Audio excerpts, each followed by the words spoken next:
Assalamualaikum ya akhi ya ukhti, at-tamasya ila al-baghdad wa la tansa'i malur ribat idza kuntum ummat Muhammad ajibus salami inna syad. Assalamualaikum warahmatullahi wabarakatuh. Hamdan wa syukran lillah, la haula wa la quwwata illa billah. Awalan, hayya bina nashkuru ila Allah azza wa jalla alladhi qad a'tana ni'matan wa hidayatan 'alaina jami'a hatta nastati' an najtami'a fi hadzal makanil mubarak. Summa tsaniyan, salatan wa salaman ala nabiyyina Mustafa Muhammad sallallahu alaihi wasallam alladhi ballagha risalah wa 'adda al-amanah wa nasaha al-ummah wa akhraja an-nasa min adh-dhulumati ila an-nur fi hadhihi al-hayat. Dewan Hakim dan Agung lagi bijaksana, para dai dan da'iyah yang jadi harapan bangsa, kaum muslimin, kaum muslimat yang insya Allah jadi penghuni surga. Amin, Allahumma amin. Pada kesempatan yang berbahagia kali ini, meskipun kita tidak bertemu secara langsung karena terpisah ruang dan waktu, namun berkat rahmat dari Allah Subhanahu wa taala, saya akan menyampaikan sebuah tausiah singkat mengenai masalah yang sudah sangat familiar dalam kehidupan kita sehari-hari, masalah yang mungkin tidak ada ujungnya, yang mungkin baru akan selesai ketika hari kiamat kurang 2 hari, yaitu tentang masalah riswah, atau dalam konteks masyarakat kita biasa dikenal dengan suap menyuap, yang sudah saya bungkus dalam sebuah tausiah singkat yang berjudul riswah, transaksi ekonomi yang dilarang oleh syariah. Kayaknya kurang lengkap deh kalau kita nggak pakai dalil. Coba kita ambil Quran surah Al-Baqarah ayat 188. A'udzu billahi minasy syaithanir rajim.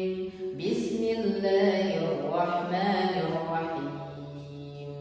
Wa la ta'kulu amwalakum bainakum bil batil wa tudlu biha ila al-hukami litakulu fariqan min amwalin nasi bil ismi wa antum ta'lamun. Yang apabila diterjemahkan ke dalam bahasa Indonesia memiliki arti, dan janganlah kamu memakan harta orang lain dengan jalan yang batil, dan jangan pula kamu membawa urusan harta tersebut kepada para hakim dengan tujuan agar kamu bisa mendapatkan harta orang lain dengan jalan dosa, padahal kamu mengetahui. Hadirin wal hadirat dimanapun Anda berada, melakukan sebuah kegiatan muamalah yang di dalamnya terdapat unsur riswah dan suap menyuap ternyata bukanlah sebuah fenomena baru dalam kalangan masyarakat kita saat sekarang ini. Akan tetapi fenomena ini justru terindikasi sudah pernah dilakukan oleh umat Yahudi dan Nasrani jauh sebelum Islam datang ke bumi Allah ini, yang dibawa oleh sang putusan ilahi Rabbi. Allah Subhanahu wa taala telah berfirman dalam Quran surah Al-Maidah ayat 42. Sama'una lil kadhibi akaluna lis-suhti. Shadaqallahul azim. Mereka orang-orang Yahudi itu, kata Allah, itu sangat suka mendengar berita bohong dan juga suka memakan makanan yang haram bagi mereka. Akhir-akhir ini kita sebagai masyarakat Indonesia digemparkan dan dihebohkan dengan terungkapnya berbagai kasus tindak pidana korupsi, suap menyuap, penggelapan dana dan lain sebagainya, yang menyeret sejumlah nama orang-orang besar di negeri kita, nama para pejabat dan politikus negeri kita, yang dimana seharusnya orang-orang seperti inilah yang membawa kebaikan kepada negeri ini, bukannya keburukan, yang membawa kemakmuran pada negeri ini, bukannya kehancuran. Akan tetapi sayang seribu sayang pemirsa, disebabkan oleh nafsu duniawi mereka yang begitu tinggi, disebabkan oleh mereka yang buta kepada kebenaran dan kebatilan, menyebabkan mereka melakukan segala cara agar bisa memenuhi hasrat duniawi mereka, sehingga mereka pun terjerumus ke dalam hal-hal yang terkutuk seperti ini. Yang tampak buruknya bukan hanya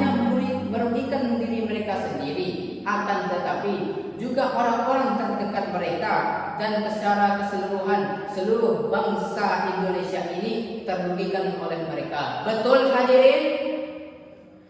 Maka dari itu Islam sebagai agama rahmatan lil alamin datang dan mengambil peran dalam masalah ini, yaitu dengan mengharamkan segala bentuk transaksi yang mengandung unsur riswah dan juga mengkategorikannya sebagai suatu dosa besar serta melaknat siapapun yang terlibat di dalamnya, apakah itu penerima suap, apakah itu pemberi suap maupun perantara di antara keduanya.